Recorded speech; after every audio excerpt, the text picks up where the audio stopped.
Peranan bank negara dalam skandal 1MDB, integriti atau kegagalan.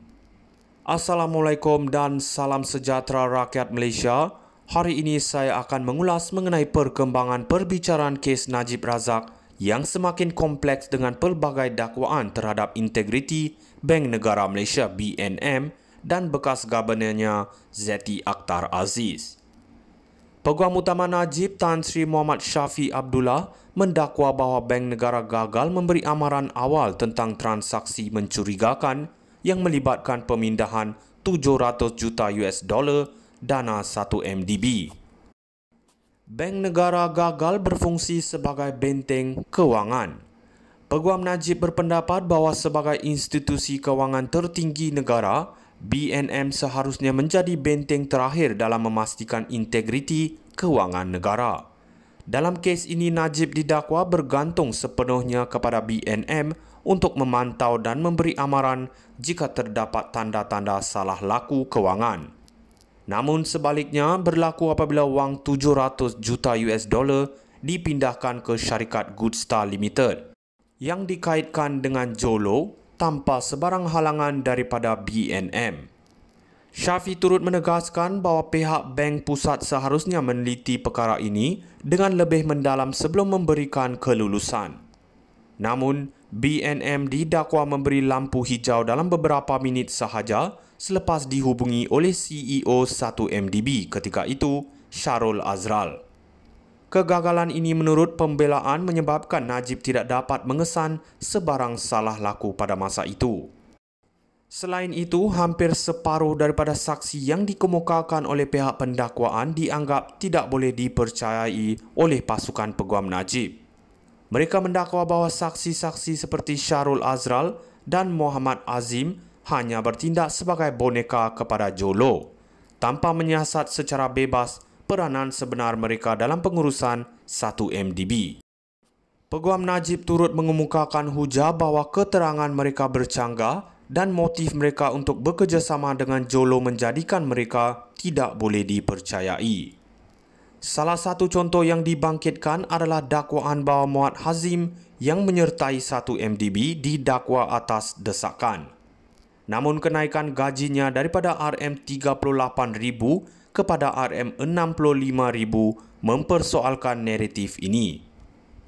Perbicaraan ini terus menimbulkan pelbagai persoalan terutama mengenai peranan institusi seperti BNM dan kredibiliti saksi-saksi utama.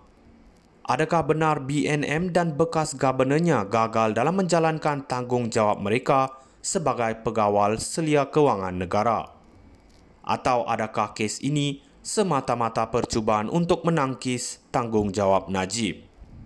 Apa yang pasti, rakyat Malaysia akan terus mengikuti perkembangan kes ini dengan teliti, menantikan sama ada kebenaran akan terungkap dan keadilan akan ditegakkan.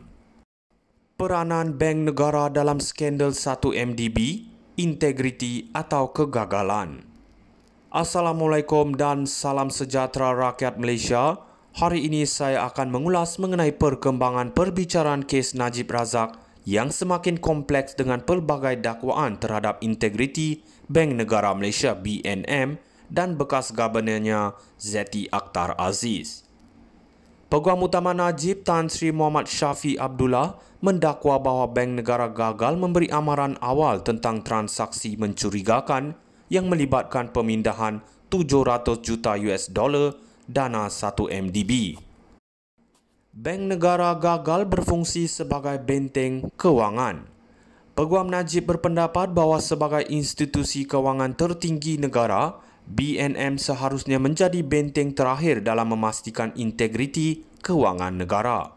Dalam kes ini, Najib didakwa bergantung sepenuhnya kepada BNM untuk memantau dan memberi amaran jika terdapat tanda-tanda salah laku kewangan.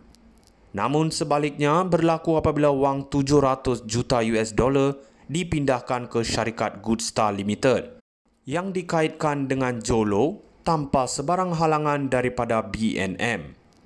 Shafie turut menegaskan bahawa pihak Bank Pusat seharusnya meneliti perkara ini dengan lebih mendalam sebelum memberikan kelulusan. Namun, BNM didakwa memberi lampu hijau dalam beberapa minit sahaja selepas dihubungi oleh CEO 1MDB ketika itu, Shahrul Azral. Kegagalan ini menurut pembelaan menyebabkan Najib tidak dapat mengesan sebarang salah laku pada masa itu.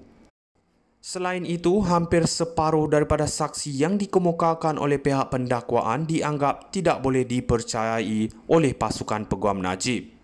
Mereka mendakwa bahawa saksi-saksi seperti Shahrul Azral dan Muhammad Azim hanya bertindak sebagai boneka kepada Jolo, tanpa menyiasat secara bebas peranan sebenar mereka dalam pengurusan 1MDB.